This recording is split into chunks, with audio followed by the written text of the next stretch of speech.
ኢየሩሳሌም በርካታ መልካም ሥራዎች የተሰሩባት፣ ኢየሱስ ክርስቶስ የተመላለሰበት፣ ኢየሱስ ክርስቶስ የተሰቀለበት ታላቅ ስፍራ ነው።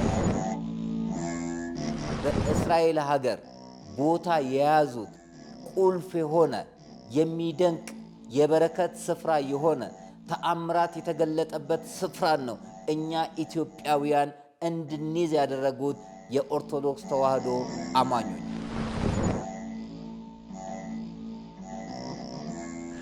ኢየሩሳሌም ስንሄድ አንድ የምናገኘው በቤተልሔም ላይ ኢየሱስ ገዳምን ነው። አባቶቻችን ያደረጉት ቀላል ነገር አይደለም። እንዳንሳቀቅ ነው ያደረጉት። አባቶቻችን ቅድስት ሀገር ኢየሩሳሌም እስራኤል ላይ ይሄንን አብያተ ክርስቲያናት ባያሳንጹ ኖሮ ስጋው ደሙ እኮ መቀበል ይከብደን ነበር።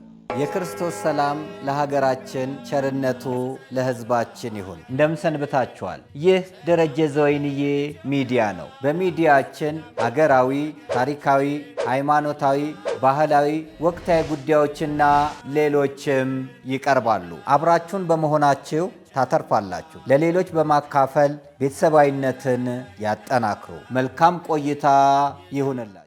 በስመ አብ ወወልድ ወመንፈስ ቅዱስ አሃዱ አምላክ አሜን። ኑ ወደ ቅድስት ሀገር ኢየሩሳሌም አብረን እንጓዝ። ደረጀ ዘወይንዬ አስጎብኚ ድርጅት በእግዚአብሔር ቸርነት ባለፈው ልደትን በቅድስት ሀገር ኢየሩሳሌም በቸርነቱ አክብረን ተመልሰናል። አሁን ደግሞ ደብረ ዘይትን፣ ትንሣኤና ዕርገትን አዘጋጅተናል። በዓለም ላይ ያላችሁም ሆነ ኢትዮጵያ ያላችሁ መገናኛችን ቅድስት ሀገር ኢየሩሳሌም ናትና በውጭ ያላችሁ አብራችሁን መጓዝ ትችላላችሁ። ኑ ያችን ቅድስት ሀገር፣ ኑ አምላካችን ከልደቱ እስከ ዕርገቱ የተመላለሰበትን ታላቅ ስፍራ አብረን እንጎም። በጉዟችን ያተርፋሉ፣ በጉዟችን ይረካሉ፣ በጉዟችን ይደሰታሉ። ደረጀ ዘወይንዬ አስጎብኚ ድርጅት። በስመ አብ ወወልድ ወመንፈስ ቅዱስ አሃዱ አምላክ አሜን። እንደምን ከርማችኋል? ሰላም እግዚአብሔር ከእናንተ ጋር ይሁን። ይህ ደረጀ ዘወይንዬ ሚዲያ ነው። ዛሬ ስለ ቅድስት ሀገር ኢየሩሳሌም ኢትዮጵያ ስላላት 7ቱ ገዳማት እንነጋገራለን። ለእግዚአብሔር አምላክ ቅዱስ ፈቃድ በእግዚአብሔር ቸርነት አባቶቻችን ዋጋ ከፍለው በቅድስት ሀገር ኢየሩሳሌም በእስራኤል ሀገር ላይ 7 ገዳማትን፣ አንድ መንበረ ጵጵስናን መስርተዋል። የአባቶቻችን ዋጋ ቀላል አይደለምና እነዚህ ገዳማቶች እነማን ናቸው የሚለውን በወፍ በረር እንዳሰሳለን። ማንም ሰው ኢየሩሳሌምን ይናፍቃል። ምክንያቱም ሆሊላንድ ተብላ የምትጠራ ቅድስት ሀገር የተባለች ኢየሩሳሌም ናት። በርካታ ሰዎች በቱሪስትነት እስራኤልን ያያታል። እስራኤል ድጋሚ ከተመሰረተች ገና 70 ዓመት የሆናት ቢሆንም ኃያል ሆና ስታንቀጠቅጥ ይገኛል። አምላካችን መድኃኒታችን ኢየሱስ ክርስቶስ ከተወለደበት እስከ ዕርገቱ የሚጎበኝበት ስፍራ ነው። ብዙ ሰዎች ሲያመነቱ፣ ብዙ ሰዎች ቆይ በሚቀጥለው ዓመት ሲሉ ጊዜው ተለውጦ እየተወደደ እየቆጫቸው ቀርተዋል። እኛ ለመጀመሪያ ጊዜ ስናይ በ50 ሺህ ብር ነበር የታየው። ብር ብቻ 50 ሺህ ብር፣ ዶላር አይጠየቅም ነበር። ዛሬ የትንሣኤ ጉዞ ብር 160 ሺና ዶላር 2400 ገባ። ምን ያክል በየጊዜው እየተወደደ እንደሚመጣ ተመልከቱ። በአንድ ወቅት ብፁዕ አቡነ አትናቴዎስ የጸሎት አባት፣ የደቡብ ወሎ ሀገረ ስብከት ሊቀ ጳጳስና የቅዱስ ሲኖዶስ አባል ጎተት አድርገውኝ ልጄ ሆይ በሰውና በጊዜ መጠቀም ብልህነት ነው ያሉት ቃል በልቦናዬ ተጽፎ ወደ አሜሪካን በሄድኩበት ሰዓት በ3 ወር ውስጥ 10 ስቴትን ማየት ቻልኩኝ። ምክንያቱም ያ ምክር ጠቅሞኝ ነበረ። መልካሟ እህቴ ትርሲት ዘወይንዬ ባለቤቷ ሳውዝ ዌስት አየር መንገድ ውስጥ ይሠራ ስለነበር ነፃ ትኬት ስላገኘሁኝ በተለያየ ቦታ ያሉ ኢትዮጵያውያንና ኤርትራውያን በጎ አቀባበልን በማድረግ የተለያዩ ስፍራዎችን ወደ ካሊፎርኒያ ሲሄድ ሳንሆዜ፣ ሳን ፍራንሲስኮ፣ ኦክላንድን፣ ወደ አትላንታ ሲሄድ ማርቲን ሉተር ኪንግ የተወለደበት ስቶን ማውንቴን፣ ሲኤንኤን፣ ኮካ ኮላን፣ አኳሪየምንና የመሳሰሉ ቦታዎችን አይ ነበር። ጊዜ አልባከነም ነበር። እንደውም ጊዜ በማጣት መኪና ውስጥ መመገብ ጀምሬ ነበረ። እኔ ልክ ወደ ኢትዮጵያ እንደገባው ኮሮና መጣ። ማለትም መጋቢት 4 ኮሮና ኢትዮጵያ ገባ። እንግዲህ ያንን ጊዜ በሰውና በጊዜ ባልጠቀም ኖሮ እነዛን ቦታዎችን ማየት አልችልም ነበረ። ሰዎች በሰው መጠቀም፣ ሰዎች በጊዜ መጠቀም አለባቸው። የተሰጠንን ጊዜ ማየት፣ የተሰጠንን ጊዜ መጠቀም አግባብነት ነው። ለዚህ ነው ቅዱስ ጳውሎስም ዘመኑን ዋጁት ያለው። ዘመንን ልንዋጅ ያስፈልጋል። ዛሬ ብዙዎች እየጓጉ ከውድነት የተነሳ እንዲሁም ዶላር የማግኘት ችግር ስላለባቸው ቅድስት ሀገር ኢየሩሳሌምን ማየት እየፈለጉ ሳያዩ እየቀሩ ይገኛሉ። በጣም ያሳዝናል። በየጊዜው እየጨመረ እንጂ እየቀነሰ የሚሄድ ነገር የለም። እስኪ ተመልከቱት። አምና እንኳን ለትንሣኤ 90 ሺህ ብር የነበረው ዛሬ 160 ሺህ ብር ነው የገባው። አሁን አይደለም ለገና እንኳን ስንሄድ 160 ሺህ ነው። ከዚህም በኋላም እየጨመረ እንጂ እየቀነሰ አይሄድም። ለምን? ገንዘባችን እየወደቀ ዶላር ኃይል እያገኘ ስለሄደ በውጭ ያለው እንቅስቃሴ ማንኛውም ነገሮች ደግሞ በዶላር ኃይል ስለሆነ ነዳጅ ይጨምራል። ሁሉ ነገር ኑሮ ይወደዳል። በጊዜ መጠቀም ታላቅ ብልህነት ነው ማለት ለዚህ ነው። አባታችን እንዳሉት በሰውና በጊዜ መጠቀም ብልህነት ነው። ትላንትና በርካታ ገዳማትን እንደፈለግን እናይ ነበረ፣ እንጎበኝ ነበር፣ እንሳለም፣ እንማጸን ነበረ፣ ጸበል እንጠመቅ ነበረ። ዛሬ ግን ማየት አልቻልንም። ሁሉም ወቅት አለው፣ ለሁሉም ጊዜ አለውና እግዚአብሔር ገንዘብ ሲሰጠን፣ እግዚአብሔር ጊዜ ሲሰጠን፣ እግዚአብሔር ጤና ሲሰጠን ወስነን የምንፈልጋቸውን በጎ ነገሮች ልናደርግ ያስፈልገናል። እዚሁ ኢትዮጵያ ውስጥ ሆኖ በርካታ ገዳማትን ለማየት ቆይ በሚቀጥለው እያሉ ሲያመነቱ፣ ዛሬ ግን ማየት ቢፈልጉ ማየት ያልቻሉ የተቆጩ ብዙ ሰዎች አሉ። እየደወሉ ያናግሩናል። ያን ጊዜ ግዴላችሁም አክሱም እንሂድ፣ ላሊበላ እንሂድ፣ ዋልድባ እንሂድ እያል ስንለምናቸው፣ ግሸን ደብረ ከርቤን እንሳለም ብለን ስንጠይቃቸው፣ ገረአልታ ተራራን ቧጠን እንውጣ ስንላቸው አይ በሚቀጥለው ነው ብለው ሲያመነቱ ሁኔታዎች ዛሬ ገደቧቸው። ወዳጄ ሁሉ ነገር የሚሆነው በጊዜ ነውና የተሰጠንን ጊዜያችንን በአግባቡ እየተጠቀምን ልንሄድ ያስፈልጋል። ቅድስት ሀገር ኢየሩሳሌም የምናወጣው ወጪ እግዚአብሔር በእጥፉን በበረከት የሚመልሰው ታላቅ የበረከት ስፍራ ነው። እንኳን አምላካችን መድኃኒታችን ኢየሱስ ክርስቶስ የተቀበረበት ሞትን ድል አድርጎ የተነሳበት የተቸነከረበትን ስፍራ አይደለም፣ ፍጥሯን እንኳን ያሉትን በረከትን አግኝተን እንደምንመጣ እናምናለን። ቅዱስ ላሊበላን ስንሳለም፣ ይምርሃነ ክርስቶስን ስንሳለም፣ ግሸን ደብረ ከርቤን ስንሳለም እግዚአብሔር አምላካችን ኃጢአታችንን ይቅር ብሎን የ40ና የ80 ቀን ሕፃን ሆነን እንደምንመጣ እናምናለን። ከዚህ በላይ ደግሞ ቅድስት ሀገር ኢየሩሳሌምን ተመልከቱ። አምላካችን እስከ 1000 ትውልድ እምራለሁ ብሎ ቃል ገብቷልና ስለነዛ ቅዱሳን ብሎ እኛን በቸርነቱ ይምረናል።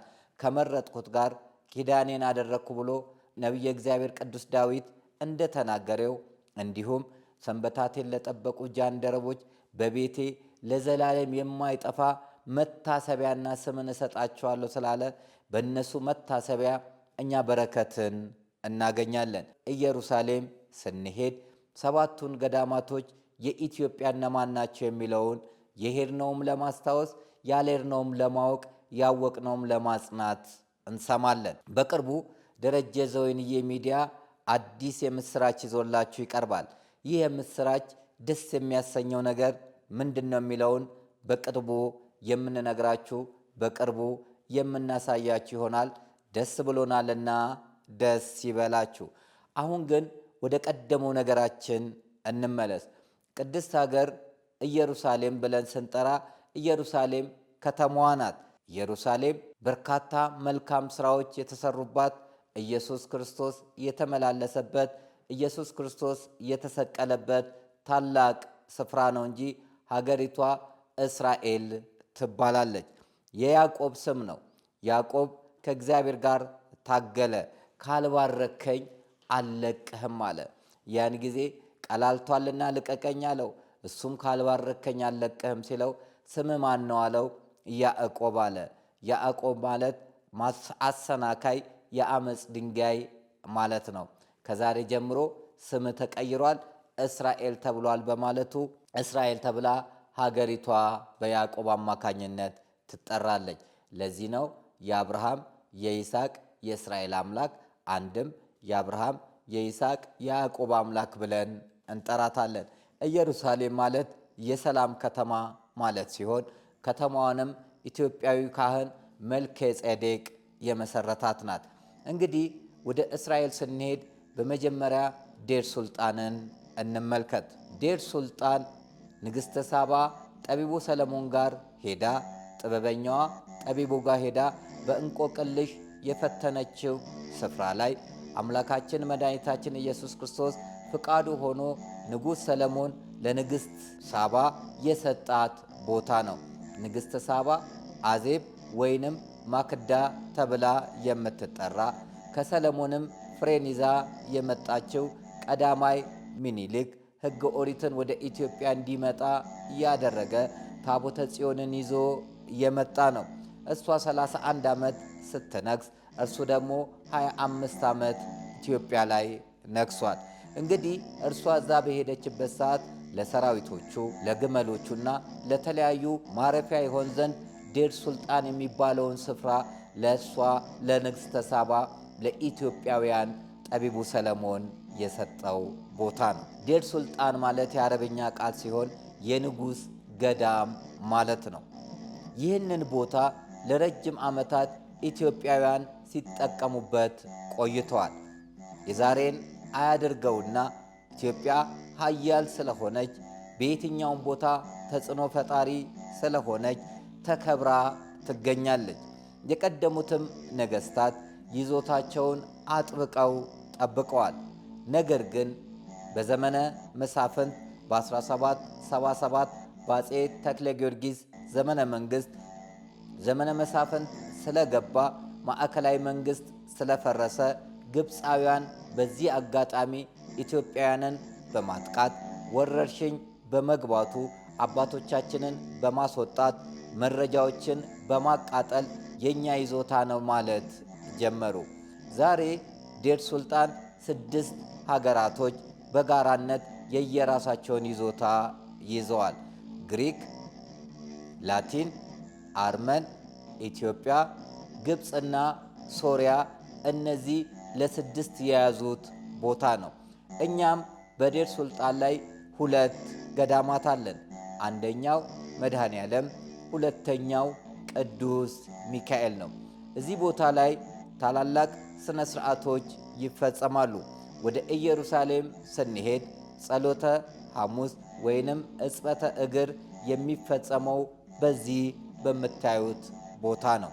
እንደዚሁም ስቅለትም ትንሣኤም የሚከናወነው በዚህ ቦታ ነው። በዚህ ቦታ ላይ እንግዲህ ዴር ሱልጣን ላይ አምላካችን የተሰቀለበት፣ የተቸነከረበት፣ ሞትን ድል አድርጎ የተነሳበት፣ የተገነዘበት የሚገኝ እመቤታችን ጸሎተ መቋሚያ ወይንም የእሷ የጸሎት ስፍራ ሰኔ ጎልጎታን ትጸልይ የነበረበት ስፍራ ተቋመ ማርያም ተብሎ የሚጠራው የሚገኝበት በርካታ ቤተ መቅደሶች ያሉበት ስፍራ ነው ዴር ሱልጣን። ዛሬ የቅዱስ ሚካኤል ቤተ ክርስቲያን ችግር ቢገጥመውም እሱን ለማሳደስ አቅም የለንም። ማለትም የገንዘብ አቅም ሳይሆን የኃይል አቅም የለንም። ምክንያቱም ሌሎቹ መንግስታቶች ሲረዷቸው እኛ ጋር ግን ያለው መንግስት ትኩረት ስለማይሰጥበት ያን ቦታ በአግባቡ ለእስራኤል አስረድቶ ኢትዮጵያ ይዞታዋን እንድትጠብቅ እንድታከብር ማድረግ አልተቻለም። በየጊዜው ግብፃውያን ኢትዮጵያን ላይ መከራ የሚያሳዩት መከራ የሚያመጡት እስከ መደባደብ የሚደረስበት አባቶቻችንም ዋጋ ከፍለው የአባቴን ርስት አልሰጥም እያሉ እንደ ናቡቴ እየከፈሉ ያሉበት ዋጋቸው ቀላል አይደለም። ይህ እንግዲህ ዴር ሱልጣን የእኛ ይዞታ ሆኖ ሳለ በብዛት ትኩረት ስላልሰጠነው እየተነጠቅን በጥቂቱ እየተወሰደ አሁን ጭራሽ ህልውናችን አስጊ ደረጃ ላይ እንዲደርስ ተደርጓል። በሌላ የምንመለከተው እንግዲህ ደብረገነት ቅድስት ኪዳነ ምሕረት ገዳምን ነው። ደብረገነት ቅድስት ኪዳነ ምሕረት ገዳም የኢትዮጵያን መንገድ ተብሎ የሚጠራበት ስፍራ ላይ ክብና ትልቅ ግቢ ያለው በርካታ ሰዎች የሚያስቀድሱበት እንዲሁም ጋብቻቸውን የሚፈጽሙበት ታላቅ ገዳማችን ነው። ይህንን ገዳም ኢትዮጵያዊ ንጉሥ አራተኛ የሆኑት አፄ ዮሐንስ አራተኛ እሳቸው ጀምረውት ታላቁ ንጉሥ ዳግማዊ አጤ ሚኒሊክ የፈጸሙት ገዳም ነው። አባቶቻችን ወርቅ እየላኩ ርስታቸውን በማስከበር የኢትዮጵያ ይዞታ እንዲሆን ያደረጉ ስማቸውን የተከሉ ሁለቱ ነገስታት ናቸው። በርካታዎች ስራ እየተሰራ የሚገኙት በቀደሙት አባቶቻችን ነው። እንግዲህ እዚህ ስፍራ ላይ መልካም የሆኑ አባቶች የሚገኙበት በረከት ያለበት ታላቁ ገዳማችን ደብረገነት ቅድስት ኪዳነ ምሕረት ገዳም ሶስት አላችሁ። ወደ ቤተልሔም እንሂድ። ፍልስጤም አውራጃ ከኢየሩሳሌም እስከ 12 ኪሎ ሜትር ርቀት ላይ የምትገኘው ቤተልሔም አምላካችን መድኃኒታችን ኢየሱስ ክርስቶስ የተወለደበት ስፍራ። አስተውሉ። ኢትዮጵያውያን በእስራኤል ሀገር ቦታ የያዙት ቁልፍ የሆነ የሚደንቅ የበረከት ስፍራ የሆነ ተአምራት የተገለጠበት ስፍራን ነው እኛ ኢትዮጵያውያን እንድንይዝ ያደረጉት የኦርቶዶክስ ተዋህዶ አማኞች። ኦርቶዶክስ ተዋህዶ አማኞች ቢይዙትም ቦታው ግን የኢትዮጵያ ተብሎ የሚጠራ ነው። እጹብ ድንቅ ታላቅ የሀገር ባለውለታነት ነው የኦርቶዶክስ ተዋህዶ ቤተክርስቲያን በዓለም ላይ እየሰራች ያለችው። በኢትዮጵያ ፊደል ቀርጻ፣ ቀለም በጥብጣ፣ ብራና ዳምጣ ታላላቅ ስራዎችን የሰራች፣ ስነ ጽሁፎችን ያዘጋጀች፣ ኪነ ህንፃዎችን ያዘጋጀች፣ ስነ ፈለቅን ያዘጋጀች፣ ዓመተ ምሕረት መቁጠርን ያመጣችው ቤተክርስቲያን፣ ባህልን ታሪክን ያቆየችው ቤተክርስቲያን፣ ህግጋትን የጠበቀችው ቤተክርስቲያን ከኢትዮጵያ አልፋ በውጭ ዓለምም ይዞታዎችን በማስከበር ለኢትዮጵያውያን ኩራት እንዲሆን አድርጋለች። እንግዲህ እዛ ቦታ ላይ አምላካችን መድኃኒታችን ኢየሱስ ክርስቶስ የተወለደበት ስፍራ ላይ ግሮቶ ሚልክ የሚባልበት ስፍራ የእናታችን የእመቤታችን የቅድስት ድንግል ማርያም የድንግልናዋ ወተት ጠብ ያለበት ስፍራ፣ ቦታው ላይ ነጭ የሆነ ስፍራ፣ መላእክትና እረኞች የተገኙበት ስፍራ፣ እረኞቹ መጥተው እናታችንን ድንግል ማርያም ከልጇ ጋር ያዩበት ስፍራ፣ ኮከቡ የቆመበት ስፍራ፣ እጹብ ድንቅ የተባለው ቤተልሔም አስቀድሞ ትንቢት የተነገረላት አንቺ ቤተልሔም ከሌላው አታንሽም የተባለችው ቦታ። ቤተልሔም ማለት የዳቦ ቤት የእንጀራ ቤት ማለት ነው። ዛሬ ስርዓተ ቅዳሴው ከቤተልሔም ይጀምራል። ቀራንዮ ምሳሌ የሆነው መቅደስ ላይ ይጠናቀቃል።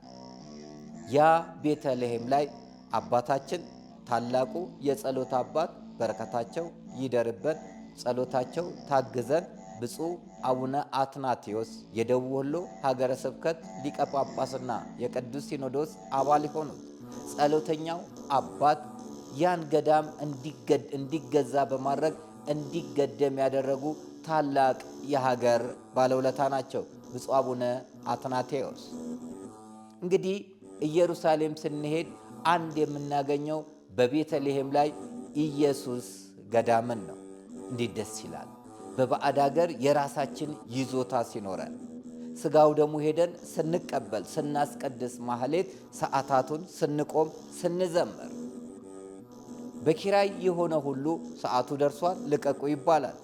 የሌላ እምነት ድርጅቶች የያዙትን እኛ ተከራይ ስለሆነን በሌላው በውጭው ዓለም በአሜሪካና በአውሮፓ ከዛም በኋላ ወዲያውኑ እኛ ስንገባ እነሱ የሚቀጥሉ ከሆነ መቅደሱ ፈርሶ ታቦት ይወጣል። በሰጡን ሰዓት ብቻ ነው የምንጠቀመው። እስከ 4 ሰዓት ካሉ እስከ ጠዋቱ 4 ሰዓት ብቻ ይሆናል። ስብከቱ ያጥራል፣ ዝማሬው ያጥራል፣ አገልግሎቱ ያጥራል። የራስ የሆነ ሲሆን ግን እንደፈለግን ብንውል እንደፈለግን ውለን ብናድር ብንዘምር ከልካይ የለንም። አባቶቻችን ያደረጉት ቀላል ነገር አይደለም። እንዳንሳቀቅን ያደረጉት አባቶቻችን ቅድስት ሀገር ኢየሩሳሌም እስራኤል ላይ ይሄንን አብያተ ክርስቲያናት ባያሳንጹ ኖሮ ሥጋው ደግሞ እኮ መቀበል ይከብደን ነበር። ስንዘምር ማደር፣ ስንዘምር ማገልገል ይከብደን ነበር። አገልግሎት እየሰጠን ማደር ይከብደን ነበር። አይቻልም ነበር። መቀበሪያም አናገኝም ነበር። እነርሱ በከፈሉት ዋጋ ግን ደስ የሚል አገልግሎት እየተሰጠ ይገኛል። ከዛ ቀጥሎ የምንሄደው ወደ ኢያሪኮ ነው። ኢያሪኮ ላይ ቅዱስ ገብርኤል ቤተ ክርስቲያን አለ። ቅዱስ ገብርኤል ቤተ ክርስቲያን እማሆይ አማረች ዋለሉ በገንዘባቸው ገዝተው የሰጡት ስፍራ ነው። ኢያሪኮ ቅዱስ ገብርኤል ፊት ለፊት የዘኪዮስ ዛፍ የሚገኝበት ቀራጩ ባለጸጋ ዘኪዮስ ውረድ፣ ዛሬ መዳን ባንተ ቤት ሆኗል የተባለ ዘኪዮስ እግዚአብሔር ኃጢአትን እንጂ ኃጢአተኛን አይጠላምና ያልናቀው ያከበረው ታላቁ ሰው ዘኪዮስ ቁመቱ አጥሮ ከሰዎች እኩል መሆን ስላልቻለ ዛፍ ላይ ወጥቶ አምላክን ለማየት በፈለገበት ሰዓት ዛሬ መዳን ባንተ ቤት ሆኗልና ከዛፉ ውረድ ብሎ እግዚአብሔር ጠራው። ኢያሪኮ ላይ እንግዲህ የምናገኘው አንዱ የኤልሳ ምንጭ ነው። ሀገሪቷስ ለምለም ናት፣ ሀገሪቷስ መልካም ናት። ነገር ግን ውሃው ጽንስን ያጨናግፋል ቢሉት ማሰሮ አምጡልኝ ጨውም አምጡልኝ ብሎ ውሃውን ቀርቶ ጨው አድርጎበት አከመው። እመቤታችን የማሰሮ የኤልሳ ማሰሮ ብለን በምሳሌነት የምንጠራት ጨው የኢየሱስ ክርስቶስ ምሳሌ ነው። ፊት ለፊቱን ደግሞ ገዳመ ቆሮንቶስን እናገኛለን። አምላካችን መድኃኒታችን ኢየሱስ ክርስቶስ 40 ቀንና 40 ሌሊት የጾመበት የጸለየበት ስፍራ፣ ከቆመ ሳይቀመጥ ከዘረጋ ሳያጥፍ ያለበት ስፍራ፣ ሰይጣን ይህንን ድንጋይ ዳቦ አድርግ ብሎ የፈተነው ድንጋዩም እየታየ እስካሁን ድረስ በክብር የሚገኝበት ስፍራ ነው። እንግዲህ ብዙ ጊዜ አባቶቻችን ወደዚህ በረሃ እየገቡ ጸሎትን ያደርጋሉ። እዚህ እንግዲህ ኢያሪኮ ስፍራ ላይ ኢያሪኮ ማለት የጨረቃ ከተማ ማለት ነው። ኢያሱ ያንን ግንብ 7 ጊዜ ዞራችሁ የኢያሪኮን ግንብ ጩሁ በማለታቸው በጩኸት የፈረሰ ከተማ ነው ኢያሪኮ። ራኬብን የምናስብበት መልካም ስራ በመስራቷ የተረፈችውን ራኬብ ትገኝበት የነበረ ስፍራ ነው ኢያሪኮ። በዚህ ታሪካዊና ሃይማኖታዊ ስፍራ ላይ እግዚአብሔር ነፍሳቸውን በአብርሃም እቅፍ በአጸደ ገነት ያውልልንና እማሆይ አማረች ዋለሉ ታሪክ ሰርተው ታሪክ ጽፈው ታሪክ አቆይተው አልፈዋል። እኛ በሀገራችን እኛ ቢሊዮነር ይሆንን እኛ ሚሊዮነር ይሆንን ለሃይማኖታችን ለሀገራችን አይደለም በባዕድ ሀገር ለራሳችን ምን ሰርተን ይሆን? አዎ ፎቅ እንገነባለን ገቢው ለራሳችን እንጂ የተቸገሩትን እንኳን አናስብም። የወደቁትን ሕፃናት ጧሪ ቀባሪ ያጡትን አረጋውያንን እንኳን አንሰበስብም። እነ ቢንያም እነ አበበች ጎበና እነ መለስ እነ ሲስተር ዘቢደርና ሌሎችም ናቸው ይህን ስራ እየሰሩ ያሉት። ድሃው ነው እየሰራ ያለው እንጂ የኢትዮጵያ ባለጸጋ አይደለም። በባዕድ ሀገር በሀገር ውስጥ ምን ሰራ? ለድሃው ሕዝብ ምን አደረገ? ውሃ በሌለበት ቦታ ውሃ እንዲገባ አድርጓል ይሆን? ትምህርት ቤት ሰርቶ ይሆን? በጎ ነገሮችን አድርጎ ይሆን? ድሃው ሲፈናቀል መሬቱን ስጡኝ ከማለት ይልቅ ምን አለ ለአንድ ትውልድ አንድ በጎ ነገር ቢሰራ፣ ቤተ መጻሕፍት ቢዘጋጅ፣ የታሪክ መዘክሮች ቢከማቹ። ግን ይሄ እየተደረገ አይደለም። የቀደሙት እናትና አባቶቻችን ግን እንደዚህ ለትውልዱ መታሰቢያ ለትውልዱ መመኪያ የሆነ ቦታን ይሰራሉ። ሌላው ወደ ቢታንያ ከኢየሩሳሌም 15 ምዕራፍ ወይንም 3 ኪሎ ሜትር ርቀት ላይ የምትገኘው የድሃ መንደር የሆነችው ቢታንያ ናት። የቢታንያ ድንጋይ የተናገረበት ስፍራ፣ አልዓዛር ከሞት የተነሳበት ስፍራ፣ አልዓዛር ውጣ ብሎ አምላካችን የ4 ቀን ሬሳን የመጨረሻው ለቅሶ ደራሽ ነገር ግን የመጀመሪያው እንባ አባሽ የሆነው ኢየሱስ ክርስቶስ በነ ማርታና ማርያም ቤት ተገኝቶ ሐዘናቸውን አዝኖ አልቅሶ ለቅሷቸውን አልቅሶ ታሪክን የቀየረበት ስፍራ ነው። እንባ ሐዘን ወደ ደስታ ወደ ሳቅ የተቀየረበት ስፍራ ነው። እዛ ቦታ ላይ አባቶቻችን ዋጋ ከፍለው አቡነ ተክለ ሃይማኖት ገዳምን ገድመውልናል። በርካታ አባቶች የሚገኙበት መጦሪያ የሆነበት ስፍራ። በእውነት እዚህ ስፍራ ስንሄድ በርበሬም ሽሮም ይዘን ብንሄድና እዚህ ያሉትን መነኮሳትና መነኮሳያት ብናግዛቸው ጥሩ ነው፣ ሸጋ ነው እንላለን።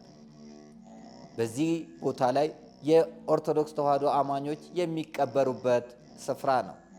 እንግዲህ አባቶቻችን ይህንን ገዳም ሲገድሙ ለኢትዮጵያውያን ስደተኞች በአገረ እስራኤል ላሉት ተስፋ የሆኑበት ስፍራ ነው። ኢትዮጵያዊ ኮከብ ሐዋርያ ሰፍ ሆነው ክንፍ ያበቀሉ፣ 25ኛው ካህነ ሰማይ በመሆን የሥላሴ መንበር ያጠኑ፣ ወይንዬ ገዳም ላይ 72 ቋንቋ የተገለጸላቸው ቦታውንም ከፍቅራቸው የተነሳ ወይንዬ ብየዋለሁ ያሉት የ12ኛው መቶ ክፍለ ዘመን ጻድቁ አባታችን አቡነ ተክለ ሃይማኖት ታኅሳስ 24 1207 ተወልደው ነሐሴ 24 1306 በ99 ዓመታቸው ያረፉት ክቡር ሞቱ ለጻድቅ በቅድመ እግዚአብሔር እንዲል የጻድቅ ሞት በእግዚአብሔር ፊት የከበረ ነውና ግብፅ እንኳን እኝን ጻድቅ አክብራ መቅደስ የሰራችላቸው ታላቁ አባታችን ፍስሐ ጽዮን ጸጋ ዘአብ ወይንም አቡነ ተክለ ሃይማኖት የጸጋ ዘአብና የእግዚአብሔር ልጅ ኢትዮጵያዊ ኮከብ ሐዋርያ የወንጌል ገበሬ የሆኑት አቡነ ተክለ ሃይማኖት በስማቸው የተገደመ ገዳም ነው። ሌላው የቅድስት ሥላሴ ገዳም ነው። የቅድስት ሥላሴ ገዳም ዮርዳኖስ ጋር ሲሆን በጦርነቱ ምክንያት ያ ቦታ ፈራርሶ ጽላቱ ኢያሪኮ ቅዱስ ገብርኤል ገዳም ይገኛል። ወደፊት ወደዚህ ቦታ ላይ እጅግ መልካም የሆነ ቤተ ክርስቲያን እንደምንሰራ ተስፋ አለኝ።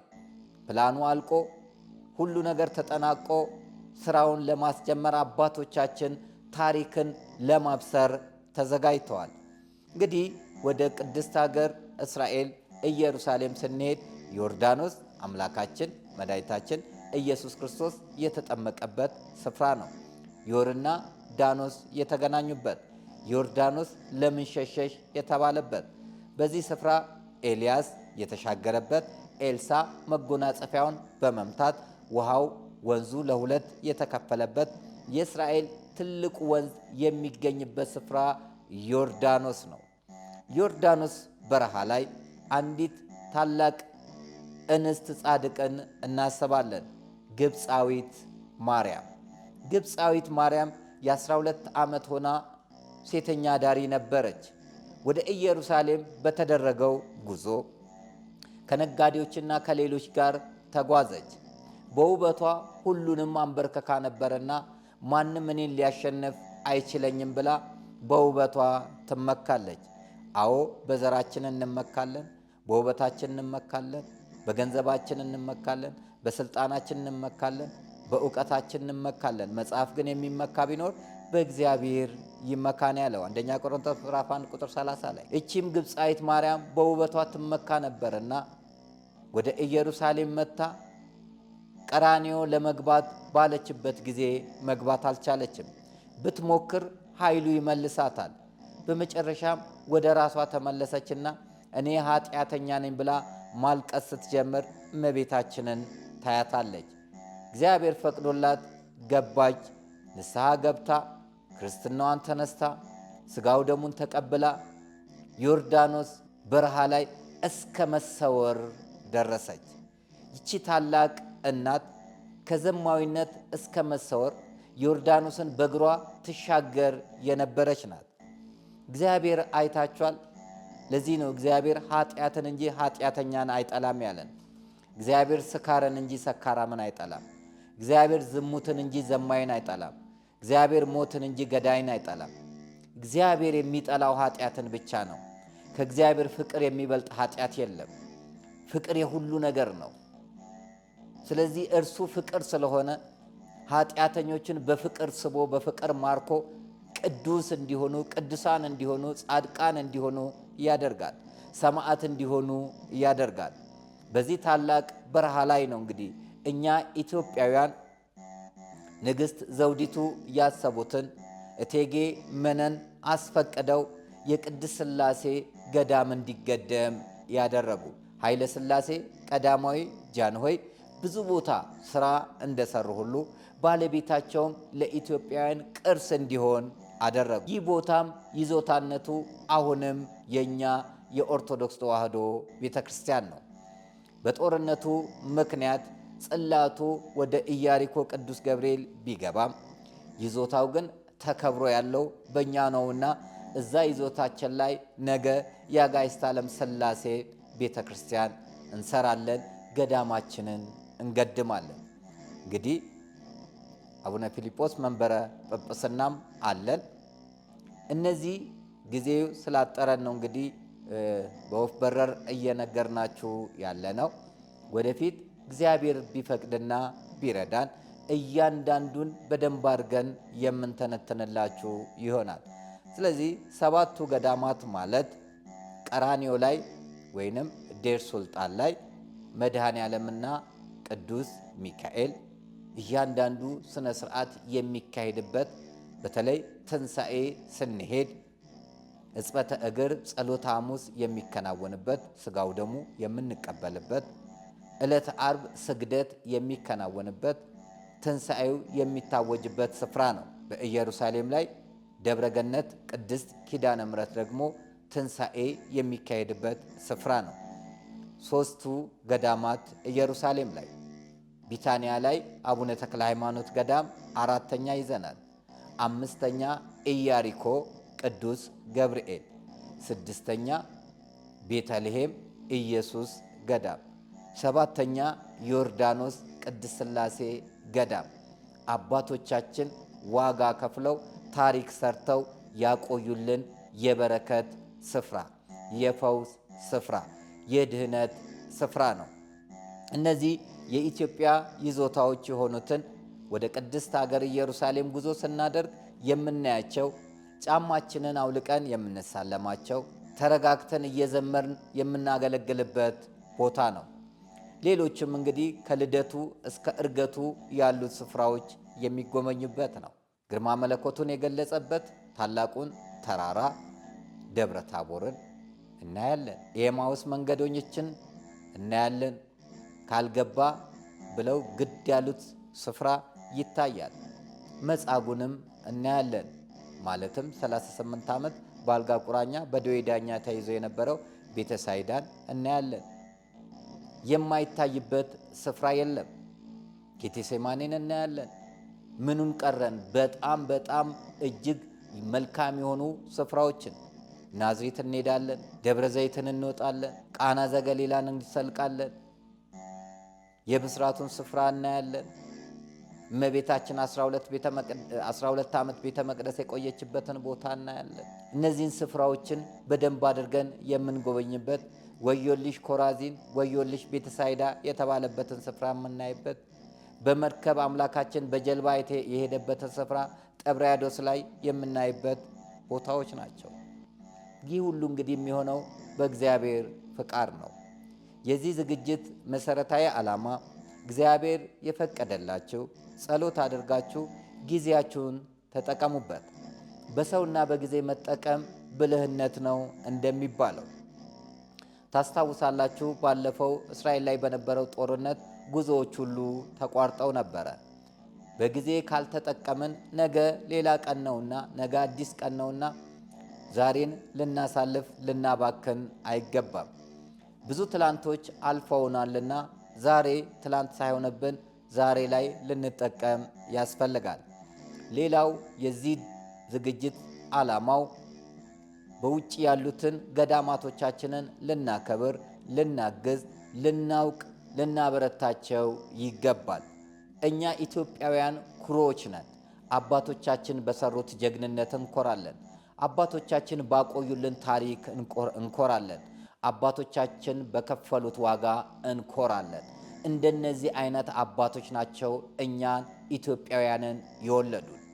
እንደነዚህ አይነት አባቶቻችን ናቸው ከሀገር አልፈው በባዕድ ሀገር በጎ ሥራ ሰርተው ያቆዩልን።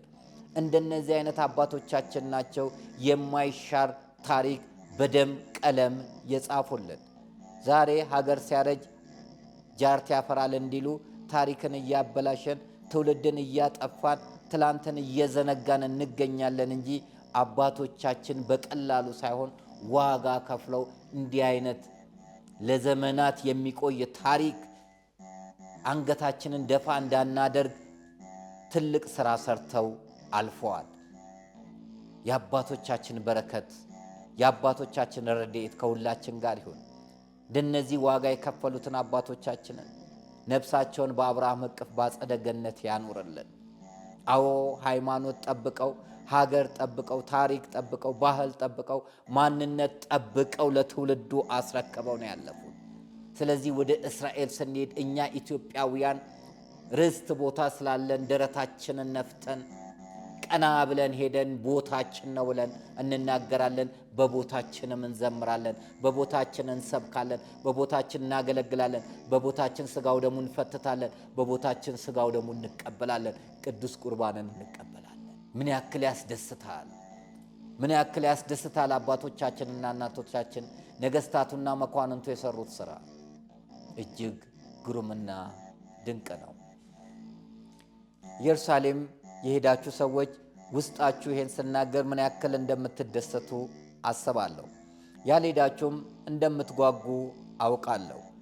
እግዚአብሔር ላልሄዳችሁ ሰዎች በቸርነቱ ሄዳችሁ ይህንን ቅዱስ ስፍራ እንድትሳለሙ ቅዱስ ፈቃዱ ይሁንልን። እሱ ይርዳችሁ፣ የልቦናችሁን መሻት ይፈጽምላችሁ። አዎ እናት አባቶች ብቻ ሳይሆን ወጣቶችም ያንን ቦታ ማየት ትናፍቃላችሁ። ሃይማኖተኛ ናችሁና የኢየሱስ ክርስቶስን ስፍራ ከልደቱ እስከ እርገቱ ያለውን ቦታ ማየት ትናፍቃላችሁ። አዎ ትጓጓላችሁ። የገንዘብ አቅም ሁኔታዎች አልተመቻቹላችሁም እንጂ ኢየሩሳሌምን ለማየት የማይጓጓ ማንም የለም። ግን ጸልዩ፣ ለእግዚአብሔር የሚሳነው ነገር የለምና እግዚአብሔር ታሪክ ሰርቶ ተአምር ሰርቶ ቦታውን እንድትረግጡ ማድረግ ይችላል። ምን ይሳነዋል እርሱ?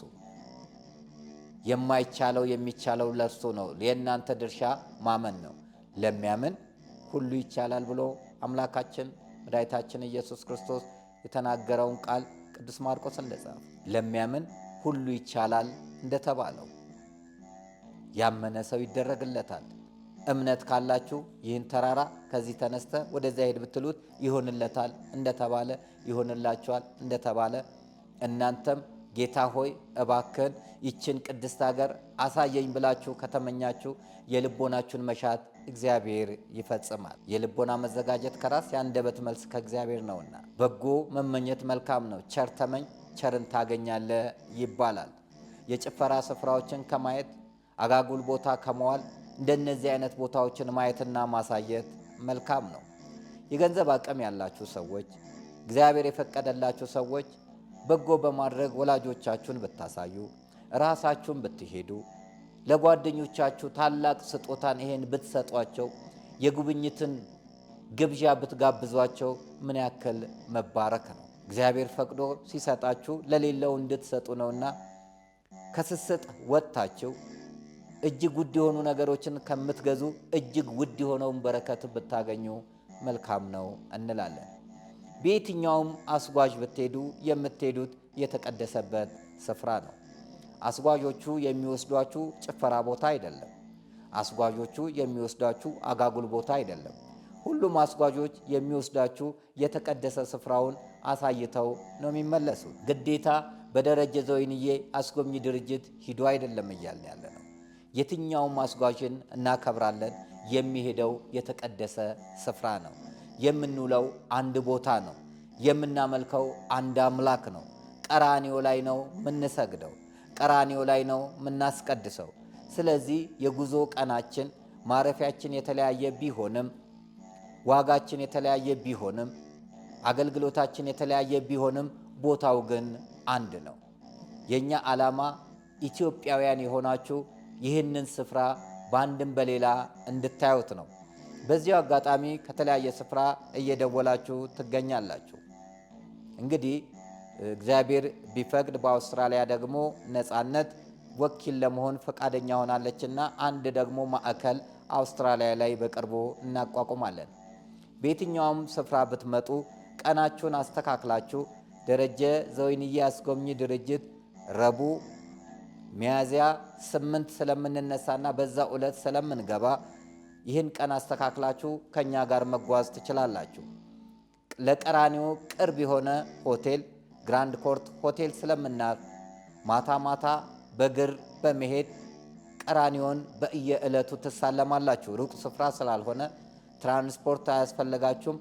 በእግራችሁ ተሳልማችሁ የምትመጡበት ስፍራ ነው ማረፊያችን። ስለዚህ መመለሻችን ደግሞ ሚያዝያ 20 ሰኞ ጠዋት ስለሆነ እሁድ ዕለት ሆቴሉን ስለምንለቅ እናንተም ይህን ፕሮግራም አስተካክላችሁ አብራችሁን መጓዝ ትችላላችሁ። ከእንግሊዝ የተመዘገባችሁ፣ ከፈረንሳይ የተመዘገባችሁ፣ ከአሜሪካን የተመዘገባችሁ እንዲሁም ከካናዳ የተመዘገባችሁ እዛ ኢየሩሳሌም የምንገናኘው ዕለተ ረቡዕ ሚያዝያ 8 ወይንም በእናንተ 16 ይሆናል። እግዚአብሔር ፈቅዶ በእርሱ ቸርነት ተጉዘን ተደስተን እንመጣለን። የደብረ ዘይት ጉዞ ምዝገባው ተጠናቋል። አሁን ያለው የትንሣኤና የዕርገት ነው። እግዚአብሔር የፈቀደላችሁ የትንሣኤን ካልሆነም የሳምንት ጉዞ የሆነውን የዕርገትን ዕርገት ግንቦት 21 ነውና አብራችሁን መጓዝ ትችላላችሁ። ስለዚህ ቀሪ ጉዞዎችን ትንሣኤ፣ ዕርገት፣ ደብረ ታቦርንም አብራችሁን እንድትጓዙ በፍቅር እንጠይቃለን። እንግዲህ ደረጀ ዘወይንዬ ሚዲያም እያደገ ጉዞውም እየሰመረ ነውና ይህ የእናንተ ጸሎት ስለረዳን በገዳማት ያሉት የአባቶቻችን ጸሎት ስላገዘን እግዚአብሔር መልካም ነገርን ስላደረገልን ፈተናዎችን አልፈን እዚህ ደረጃ ደርሰናልና ተመስገን እንላለን። አሁንም ጸሎታችሁ አይለየን። ለጸሎት እግዚአብሔር ፊት ስትቆሙ ኃይለ ማርያምን አስበው ብላችሁ ጸልዩ። በሚቀጥለው ሌላ ርዕስ ይዘን እንቀርባለን። እስከዛ ክፉ አይንካችሁ። ስትሄዱ የጎደሎ ሞልቶ የጠፋው ተገኝቶ ይጠብቃችሁ። እግዚአብሔር ቸርነት፣ የእናታችን የእመቤታችን የቅድስት ድንግል ማርያም አማላጅነት፣ የጻድቁ አባቴ የአቡነ ሲኖዳ ተራዳይነት አይለየን። ሰላም ለኢትዮጵያ ይሆን። አሜን። በስመ አብ ወወልድ ወመንፈስ ቅዱስ አሃዱ አምላክ አሜን። ኑ ወደ ቅድስት ሀገር ኢየሩሳሌም አብረን እንጓዝ። ደረጀ ዘወይንዬ አስጎብኚ ድርጅት በእግዚአብሔር ቸርነት ባለፈው ልደትን በቅድስት ሀገር ኢየሩሳሌም በቸርነቱ አክብረን ተመልሰናል። አሁን ደግሞ ደብረ ዘይትን ትንሣኤና ዕርገትን አዘጋጅተናል። በዓለም ላይ ያላችሁም ሆነ ኢትዮጵያ ያላችሁ መገናኛችን ቅድስት ሀገር ኢየሩሳሌም ናትና በውጭ ያላችሁ አብራችሁን መጓዝ ትችላላችሁ። ኑ ያችን ቅድስት ሀገር ኑ አምላካችን ከልደቱ እስከ ዕርገቱ የተመላለሰበትን ታላቅ ስፍራ አብረን እንጎብኝ። በጉዟችን ያተርፋሉ፣ በጉዟችን ይረካሉ፣ በጉዟችን ይደሰታሉ። ደረጀ ዘወይንዬ አስጎብኚ ድርጅት። እኛ በትላንትናና በነገ መካከል ያለን ዛሬ ነን። ዛሬ ላይ ሆነን ነገን በበጎ ነገር እንገንባ። ነገ አዲስ ቀን ነው፣ ቀኑም ደግሞ ደስ ይላል። ደረጀ ዘወይንዬ ሚዲያ ኢትዮጵያዊ ማንነት